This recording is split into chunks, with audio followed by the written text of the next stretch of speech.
जो व्यक्ति जागृत होता है उसका मुसीबत कुछ नहीं कर पाती। तो चीन में एक आदमी था किसी गांव में, उसके पास एक बड़ा नायाब घोड़ा था। जिस देश में ऐसे राजा रहे हों, शिक्षा ही तो थी सर। विक्रमादित्य की अगर आपने पहली कहानी सुनी हो, वेताल 25 पहली कहानी,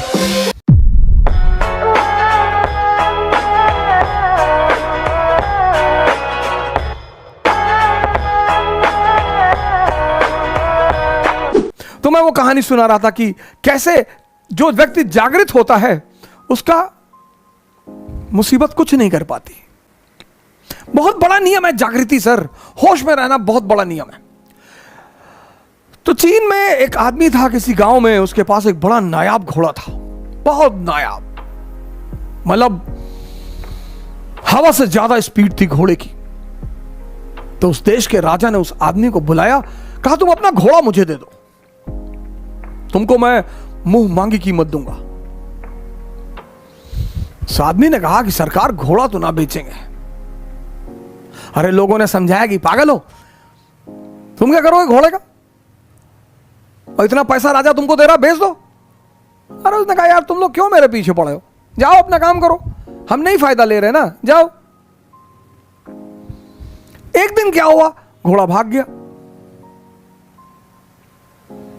अब जब घोड़ा भाग गया तो गांव के लोग आए, हंसने लगे, कहीं देखा हम तुमसे पहले ही कहते थे, तुम समझे नहीं रहते हमारी बात को।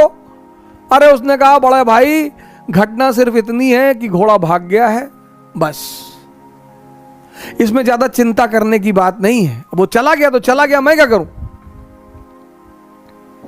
अजीब पागल हो, तुम्हारा नुकसान हो गया। बोले कोई नुकसान नहीं हुआ। 10-15 दिन बीता, एक दिन घोड़ा वापस आ गया और अपने साथ 20 घोड़े और लाया अपनी तरह के। गांव वाले फिर आए, कहीं बेटा तुम बहुत चालाक आदमी हो, तुमको पता था कि कुछ कांड करने गया है ये, बड़ा बढ़िया यार, तुम तो बड़े फायदे में हो यार, पहले तो अकेले था अब तो 20 ले आया। उन्होंने कहा यार तुम लोग राय देने क्यों चले आते हो यार बार बार। अरे घोड़ा चला गया था, अब आ गया, अपने साथ 20 घोड़ा और ले आया, घटना बस इतनी है, इसमें बहुत ज्यादा खुशी होने की कोई बात नहीं है। पड़ोसी राज्य ने उस राज्य पर हमला कर दिया।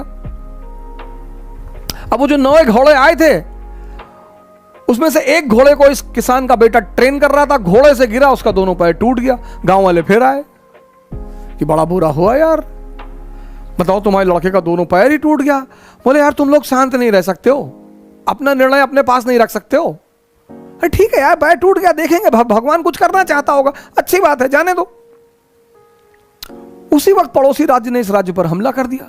गांव के जितने भी जवान लड़के थे सब सेना में बुला लिए गए, सिर्फ किसान का बेटा बचा, क्योंकि उसके पैर टूटे हुए थे। इस दुनिया में, खासकर इस देश में, 95% लोग उस चीज के बारे में सोचते हैं जो उनके हाथ में है ही नहीं। क्या? फल। सर आपको पता ही नहीं कल क्या होने जा रहा है। तो जब हमें कल का पता ही नहीं तो हम आज में रहें। और जितने लोगों ने अपने आज को सुधारना शुरू किया उनका कल बेहतरीन हो गया, क्योंकि जो कल के बारे में सोचते हैं वो आज कुछ कर ही नहीं पाएंगे, और जो पास्ट के बारे में सोचते हैं वो कुछ कर ही नहीं। 2 लोग निष्क्रिय हैं। जो कल के बारे में सोचते हैं वो तो थोड़ा बहुत कुछ करेंगे भी, लेकिन जो पास्ट के बारे में सोचते हैं, हमारे पिताजी गवर्नर थे, रहे होंगे, बहुत लोगों के पिताजी गवर्नर थे, देश विषम परिस्थिति से गुजर रहा है, कोई बात नहीं सर, धरती है, पृथ्वी है, ऐसी चीजें आती रहती। इतिहास जब लिखा जाएगा तो लिखा जाएगा कि जब कोरोना का संकट आया तो भारत के हर नागरिक ने एक योद्धा की भूमिका निभाई। इतिहास अब यह ना लिखा जाए कि महमूद गजनी आया तो भारत के लोग भाग गए, तैमूर लेम आया तो भारत के लोग भाग गए, नादिर शाह आया तो दिल्ली के लोग भाग गए। ना ना ना ना, अब जब इतिहास लिखा जाए तो अब यह लिखा जाए कि जब कोरोना का संकट पैदा हुआ तो भारत देश का हर नागरिक योद्धा बनकर खड़ा हो गया। ये हमारे दुश्मन उलझाना चाहते हैं, ये इनकी गलती, उनकी गलती। गलती तो है, मानी सी बात है, गलतियां तो की है, सरकारों ने की है, पार्टियों ने की है, दलों ने की है, नेताओं ने की, गलती तो है। लेकिन इस वक्त ध्यान भटकाने का नहीं है सर।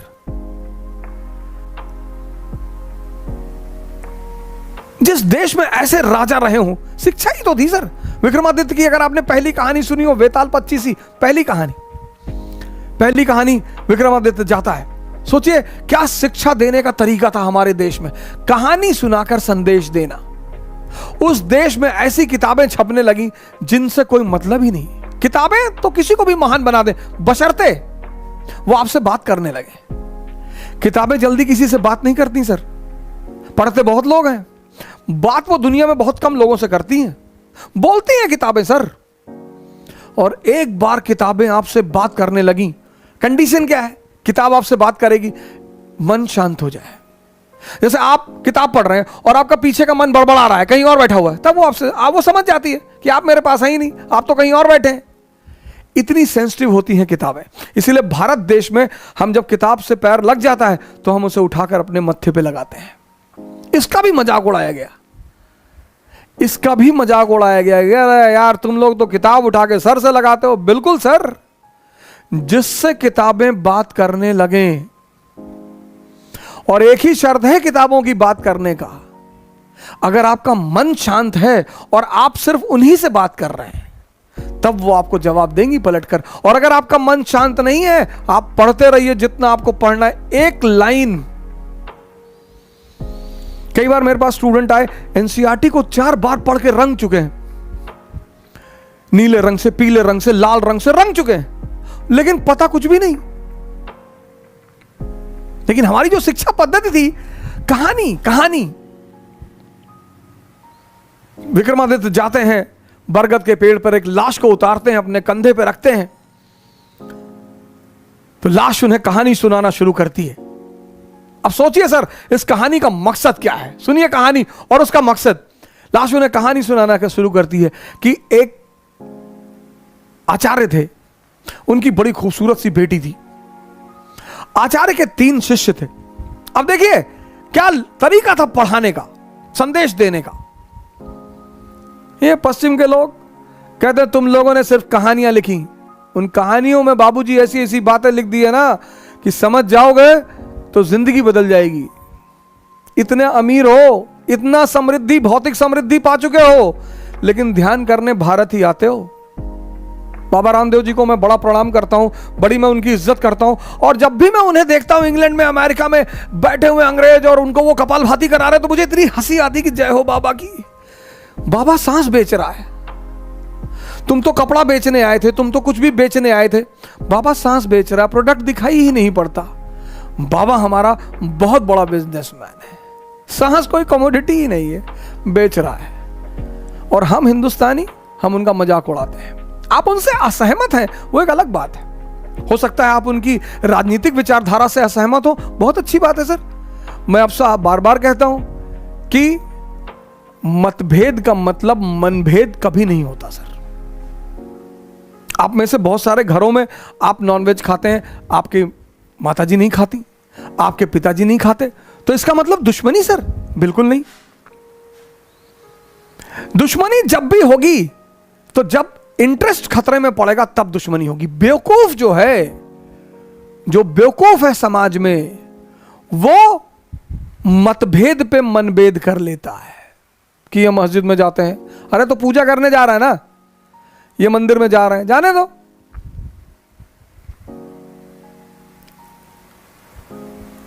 तो लाश ने विक्रमादित्य को कहानी सुनानी शुरू की कि एक गांव में एक आचार्य जी रहते थे, उनकी बड़ी खूबसूरत बेटी थी और उनके 3 शिष्य थे, और तीनों उस लड़की को बहुत प्यार करते थे, और तीनों बड़े योग्य थे।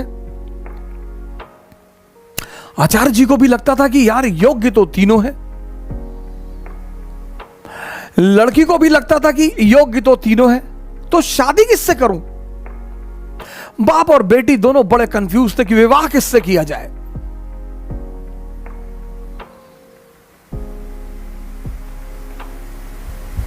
और जब लड़की यह सुनिश्चित नहीं कर पाई कि विवाह किससे किया जाए, तो एक दिन लड़की ने आत्महत्या कर लिया। अब जब लड़की ने आत्महत्या कर लिया, तीनों बड़े निराश हुए। गए, उसका दाह संस्कार किया, तो एक शिष्य तो तुरंत सन्यासी बन गया। वहीं धूनी लगा ली उसने उसकी कब्र के पास कि बस अब जीवन में कुछ करना ही नहीं, जिसको मैं प्रेम करता था वो बचा ही नहीं, तो अब जीवन में कोई सार नहीं, अब सिर्फ तपस्या करनी है और तपस्या करके ही जीवन को त्याग देना है।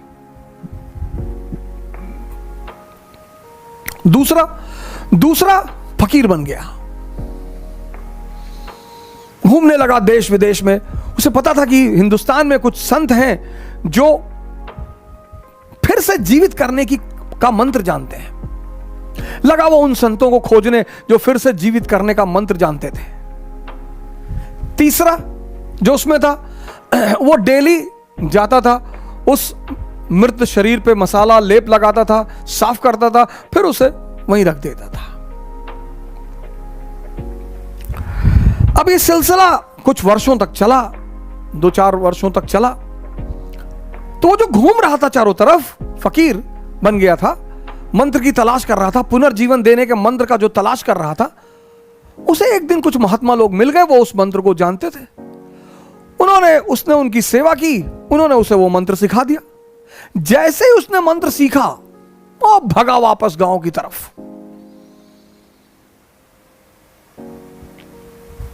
और वापस आकर उसने उस युवती को फिर से जिंदा कर दिया।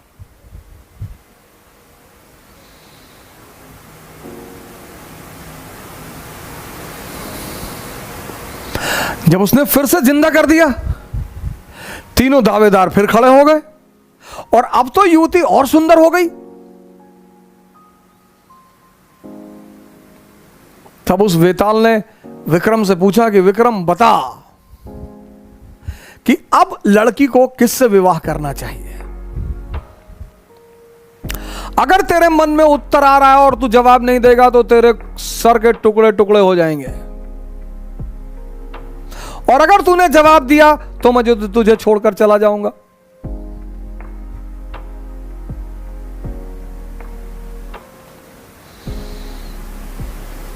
वेताल ने कहा कि अगर तेरे मन में जवाब आ रहे हैं, और ये नेचुरल प्रकृति है, हमारे सामने जब भी कोई परिस्थिति होती है, एक जवाब मन में आता है कि ये कर ले यार, नेचुरल प्रकृति है, नेचुरल जवाब आना ही है। तो वेताल ने कहा कि देख विक्रम, अगर तेरे मन में जवाब आ रहा और तूने मुझे नहीं दिया तो तेरे सर के टुकड़े टुकड़े हो जाएंगे, और अगर दे दिया तो मैं चला जाऊंगा।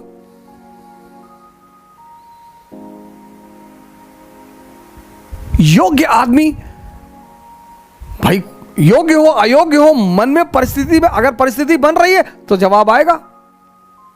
तो विक्रमादित्य ने जवाब देना शुरू किया। कहा जो मंत्र सीख कर आया और जिसने पुनः जीवन दिया वो पिता तुल्य है। जीवन देना का काम किसका है? पिता का। क्या दर्शन है सर! जीवन देने का काम किसका है? पिता का। तो जिसने मंत्र सीख कर जीवन दिया वो पिता तुल्य है, उससे विवाह नहीं होगा। जिसने उस शरीर की सेवा की 4 साल तक, वो पुत्र का धर्म है। सेवा करना पुत्र का धर्म है, वो भी बाहर हो गया। जिसने अपनी ही जिंदगी दांव पे लगा दी, यही प्रेम की कसौटी है, विवाह उससे होना चाहिए।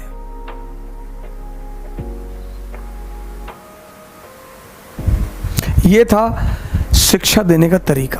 और जैसे ही विक्रमादित्य ने जवाब दिया, वेताल उड़ चला कि तूने बोल दिया विक्रम। यानी अब सुनिए, इस कहानी का दूसरा उद्देश्य क्या है? मौन। परम की जो प्राप्ति होगी वो मौन में होगी, साइलेंस में होगी। इसीलिए हिंदुस्तान में एक वर्ड है मुनि। मुनि मतलब जो मौन हो गया हो। परम की जो प्राप्ति होगी, परम की, 25 बार विक्रम जाता है, 25 बार वेताल उससे सवाल करता है, 25 बार वो जवाब देता है और वेताल हमेशा निकल जाता है। और जब अंतिम बार विक्रम चुप हो जाता है,